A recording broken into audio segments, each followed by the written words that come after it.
ሻሎም ሻሎም ሻሎም ናይ እግዚአብሔር ቤተሰብ ሰላምን ጸጋን ክርስቶስ ምስኩል ይሁን ከመይ ሓዲርኩም ክብርን እግዚአብሔር አምላኽ ይሁን እዝናይ መዓልቲ ቃል በክርስቶስ ዝገልጽ ትውልዲ ዓለም አቀፍ ቤተክርስቲያን ዝዳሎ ፕሮግራም ክብርን እግዚአብሔር አምላኽ ይሁን ሎም ድማ ናይ መዓልቲ ቃል ሒዝና መጺና ኣለና ሎም እንካፈሎ ሓቢርና በመሕዳስ ሐሳብና ንለወጥ ዝብል ኢየሱስ ጎይታይ በመሕዳስ ሐሳብና ንለወጥ ናይ ህይወት ለውጢ አብናይ ሐሳብ ለውጢ ዘሎ ጽባቀ ደጋዊ ህይወት አብ ጽባቀ ውሽጣዊ ሐሳብ ዘሎ ቅኒት ደጋዊ ህይወት አብ ቅኒት ውሽጣዊ ሐሳብ ዘሎ ሃሌሉያ ስለዚህ መጽሐፍ ቅዱስ ሰንተር ገይሩ ዝዛረበሉ በመሕዳስ ሐሳብ ዝብል ቃል እዩ ክርስትና በመሕዳስ ሐሳብ ከውሽጢ ንደገ ንገልጾ ናይ ክርስቶስ ህይወት እዩ ፓካያ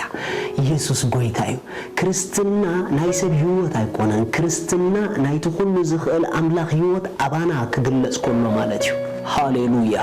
ስለዚህ ኢየሱስ አነ ብርሃኔ ንስኩም ብርሃን ይኹም ይሉና አውሽጥና ዝተቆመጠት ናይ ትልዑል ህይወት አላ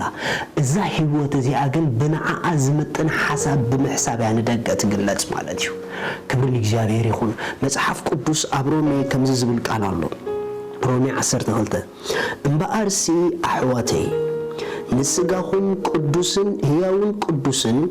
ንአምላኽ ባህ ዘብልን መስዋዕት ጌርኩም ከተቅርብዎ ብምሕረት አምላኽ አመዕደኩም ኣለኹ amazing ንስጋኹም ንደጋዊ ህይወትኩም ንደጋዊ ስጉምትኩም ንናብራኹም ንአምላኽ ባህ ዘብል which means ከምቲ እሱ ዝብሎ ክኸውን ማለት እዩ ንአምላኽ ባህ ዘብል ቅዱስን ባህ ዘብልን መስዋዕት ጌርኩም ከተቅርብዎ ብምሕረት አምላኽ አመዕደኩም ኣለኹ እቲ ሕቶ ግን ንናብራና ንህይወትና ምስቲ እግዚአብሔር አቦና ዝብሎ ንስኡ ፊት ከም ዝገብር ከም ዝጋጠም ከመይ ጌርና ኢና ንገብሮ ስጉምትና ነትልዑል ዝኽብራ ከመይ ጌርና ኢና ንገብረን አቤ ይዘሎ እትንናብራና ከም ፍቃድ እትልዑል ባህ ዘብል መስዋዕት ጌሩ ነትልዑል ናብራና ከም ዝዓርግ ዝገብሮ ትምስጢር አቤ ቀፂሉ ክበና ይባሉ እዚ ማለት ይሉ እቲ ናይ አእምሮ መንፈሳዊ አገልግሎትኩም እዩ እቲ ሰናይን ባህ ዘብልን ሙሉእ ፍቃድ አምላኽ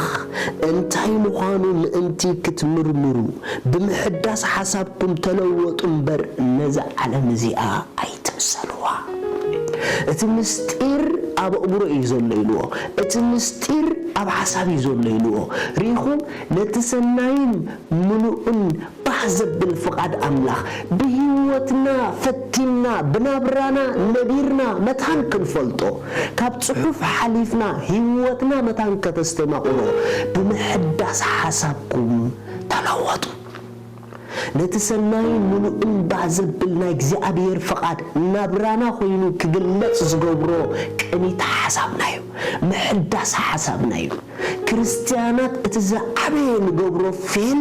እቲ ህይወት ኣለና እዩ እቲ ፍቃድ አባና እዩ ሙሉእ ሐሳቡ ምሳና እዩ ነገር ግን ነቲ አባና ዘሎ ህይወት ዘንብር አተሐሳስባ ግን የብልናን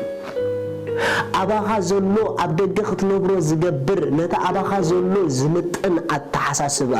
እንተደአለካ ኮይኑ ስለዚህ መጽሐፍ ከምታ ዓለም ትብሎ ከምታ ዓለም ትነብሮ ንኸይትነብሮ ኣብ ሓደ ቦታ ካብ ዓለም ተፈልዩ አበይ ኣብ አተሐሳስባኹ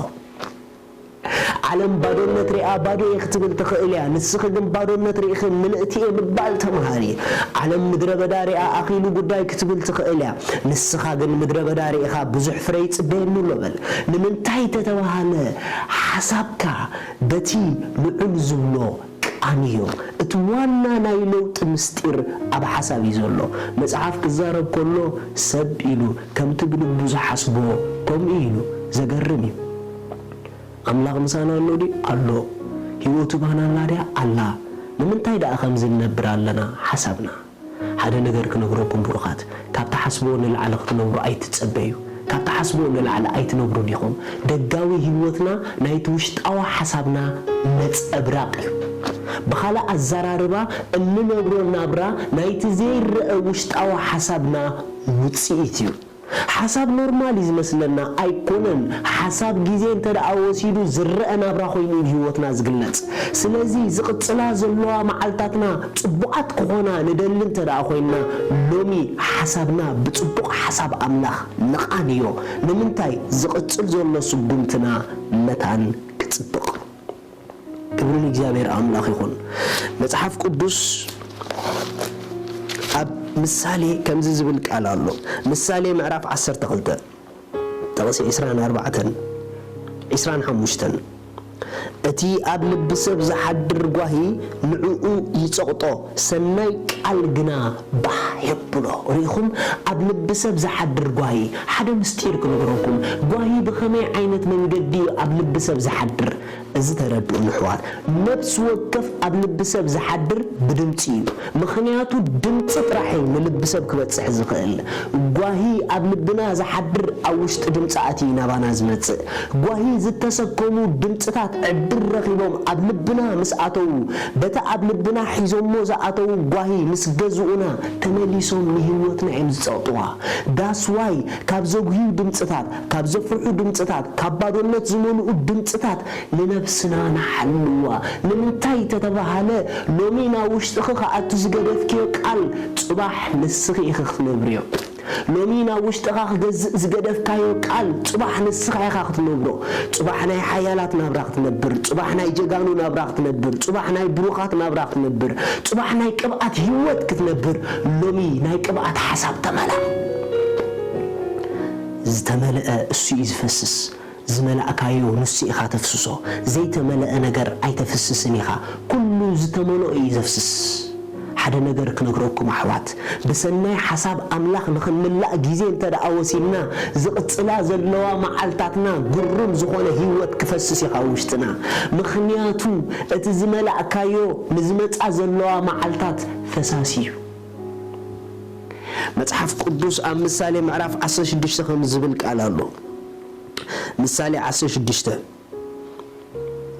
praise God تقصي 24 لؤم زربا معر ولا لايو لنفسي تعم نأتم تخاطعنا إلو باكا يا رابوسي ريهم لؤم زربا بازبل زربا برخات زملؤ زربا عوت زلو زربا السو إلو لؤم زربا إلو لنفسي إلو كدغمو لكم يتصحف لؤم زربا معر ولا لاي لنفس دما طعوم يلو ايغرمكم لكع كمعر ولا لنفسنا طعوم يلو كابو حلفو دما ناكلاتنا نعصمتنا دما طعنا يلو ايغرمكم اكلاتنا كل غزي اطعنا زنبر طعوم حسابات انت دان ملا كوينا يو طعوم حساب صبو حساب نزرع اكلنا نزرع هيوتنا طعنا يو طعنا زلو هيوت كتنبر طعنا زلو حساب حساب برازر يسوس نزل على قويتايو ذا فكرة معرف حدا كم زبل قال له أملاخ نمدر مسرعيا بادون ترايان نيرايلوا اتزاقر موكم جن أملاخ نمدر مسرعيا ببادون نتان ترايا مخانان تسلمات مخانون آيسن بودون نمن تايتا تبهاله أملاخ نزري اي كونان زحسب نزا أمنو إذا حسب مدري أرى بادون ترايان نيرانبر أملاخ جن أبني حساب سفرؤو تمالئي نيرو سبيري نيرو وشتو أغطلتي أقرابات كل تبقى مدري أوشتو سئلو نيرو داس واي نتزرق زولو بتزرق وشت زولو حساب كم زقيرو يا أمن نيرينو يسوس قويتايو دقاوي هيوتنا كسع سبالاشو يبالاشو وشتنا انتزيت بالاشي جن منواتو نايكدنيو مخنياتو نزرق هيوتنا زقير زيرق حسابنا مركب أبلع لمايات كتكيد نوري ما ينام مركب كأتو جن نور يكونن بتحلالو ريخم بستفعل عليه معبلات كن حل في كاليو نجرجن دمت معبلاتنا نحسب ناخو قوة أروجن كجايو كم تنمركب ما يمسأتو زت حلا أوش تخخ أتو زي جبؤ دمت خونتاتكي كأتوكي جزء يبك خد حسبيون تجميركي نهيوت خد حل تجد فيها اللخي لو مك على عود حسابي لو مبسبه زبلك على حسابي لو ما أملاخ زبلك حسابي كم تسو زبلك دما صباحك تنبريخي نهمة أرش حدا قال قرئكم يسوس قويتاي ፊልጵ ምዕራፍ 4 ጥቅስ 4 ብጎይታ ኩሉ ሰዓት ተሐጎሱ ደጊመ ተሐጎሱ እብለኩም ኣለኹ ዋው ብጎይታ ኩሉ ግዜ ተሐጎሱ ኢሉ ሐዋርያ ጳውሎስ ነዚ ጽሑፍ ክጽሕፍ ከሎ ኣብ ዝሐጉስ ስፍራ ኮይኑ ይኮነን ብስጋ ተርእናዮ ኣብ እስር ቤት ኮይኑ ይጽሕፎ ነገር ግን ንዝረአ መቁሕ ዝሐለፈ ሓጎስ ውሽጥ ነይርዎ ዋይ ተተባሃለ ጳውሎስ ንዝኣምኖ ኢዳ ዝሐስብ ነይሩ እምበር ንዝሪኦ ኣይሐስብን ነይሩ ቀጺሉ መጽሐፍ ቅዱስ ከምዚ ኢሉ እትለዋሃትኩም ኣብ ኩሉ ሰብ ይፈለጥ እግዚአብሔር ቀረባ እዩ ድሌትኩም ዘበለ ብጸሎትን ልማኖን ምስናይ ምስጋና አቅድመ አምላኽ ይፈለጥ እምበር ብገለ ኣይትጨነቁ እቲ ካብ ኩሉ ኣእምሮ ዝበልጥ ሰላም አምላኽ ድማ ንልብኩም ሓሳብኩም ብክርስቶስ ኢየሱስ ክሕልዎ እዩ ብዝተረፈስ ኣሕዋቴ ሓቂ ዘበለ ርዝነት ዘለዎ ዘበለ ቁኑዕ ዘበለ ንጹህ ዘበለ ተፈታው ዘበለ ጽቡቕ ወረ ዘለዎ ዘበለ ገለ ደግነት ውን እንተ ኮይኑ ገለ ንእዶ ውን እንተ ኮይኑ ብኡኡ ሕሰቡ አሜን አሜን አሜን ብጽቡቕን ብረዚንን ዘብልን ንእዶ ዝመልኦም ቃላትን በዚ ሕሰቡ ንምንታይ መታናይ ሓሳብ ዓለምኩም ክቃነ